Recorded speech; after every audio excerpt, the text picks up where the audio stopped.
So I finally finished my holy trinity of Sega collecting recently.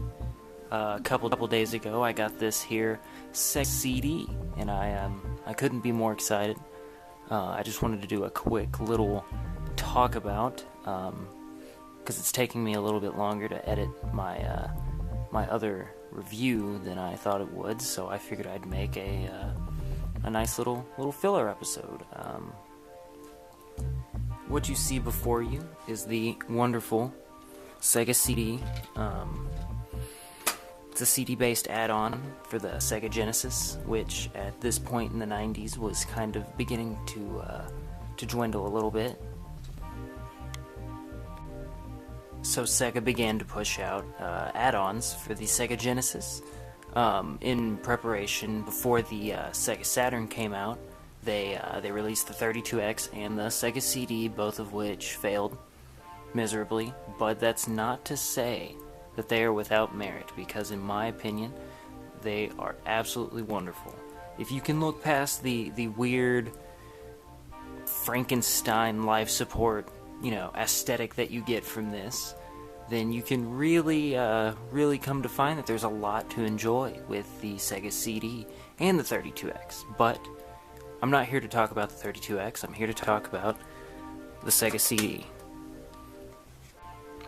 So this is what your typical Sega CD case is going to look like. Here I have Racing Aces, which is just an awful game, but I thought it looked cool and I was wrong. But they come in these big jeweled, easily breakable cases, much like the Sega Saturn, but I think they're really cool for what they were. Back in the day, CDs were brand new, and to release them in these big cases was eye-catching. I'm sure, there's worse things to put games in, but, I'll save that for a later day. The CDs themselves look like an average CD, but, yeah. So the Sega CD itself is kind of long and flat. It lays underneath of your Sega Genesis, and naturally it comes with its own power supply, as Sega likes to do. Very annoying. It's a complete fire hazard.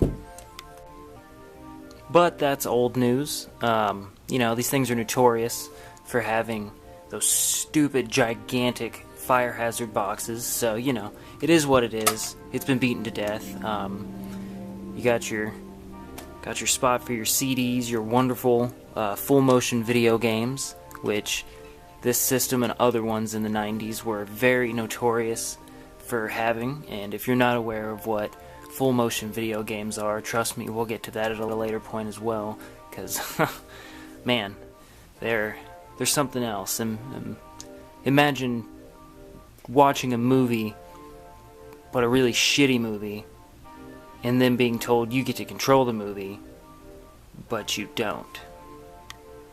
That's full motion video. Alright, so here you got your pretty basic run-of-the-mill FMV game. I wanted to show an example of one, and so I grabbed one from my small collection. This here is Sewer Shark, and it's a pretty prime example of FMV, if I've ever seen one. Here's some of that wonderful voice acting that they have in it. It's usually really poorly acted, very poorly filmed. The gameplay is just garbage. They're just an odd piece of history. And in this game especially, I don't even know what the fuck you're supposed to be. And you fly around this sewer, sorta, I guess. It's like an on-rail shooter, but with bad acting on the side. And after 30 minutes of a stupid cutscene with people acting terribly, you finally get to go play the game, or at least what they call playing the game. And this is pretty much it. You just shoot these little rats and all these bats that fly in front of you, and yeah, that's it. That's the whole game. In between, there's more acting and cutscene film things. I mean, I guess I don't know if you'd call them cutscenes for this because it's pretty much the whole game is one giant interactive cutscene. So pretty much FMV games are garbage. Quote me on that. I like the Sega CD, and there's a lot of cool things that came out of the 90s, but full motion video games are not one of them. They have aged poorly, they sucked then, and they suck now. Great, I blew up. Fantastic. Roll credits. Wonderful. Fantastic. So lame. But even though the Sega CD has its flaws, it's not without merit. Some of the best RPGs of the day came out on this simple little machine right here. Lunar 2.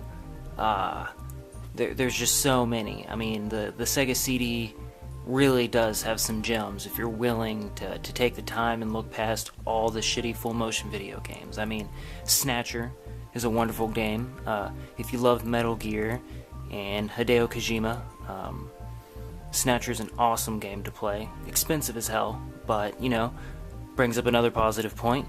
The Sega CD does not have region lockouts, so if you can take the time to try and burn games to discs for this, then there's no limits to what you can play on this baby.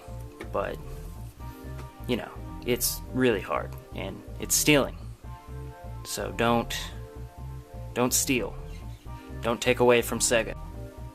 So in a world full of Call of Duties and your your battle royale games, your fucking Fortnite, your PUBG, all that bullshit, don't be distracted by what really matters.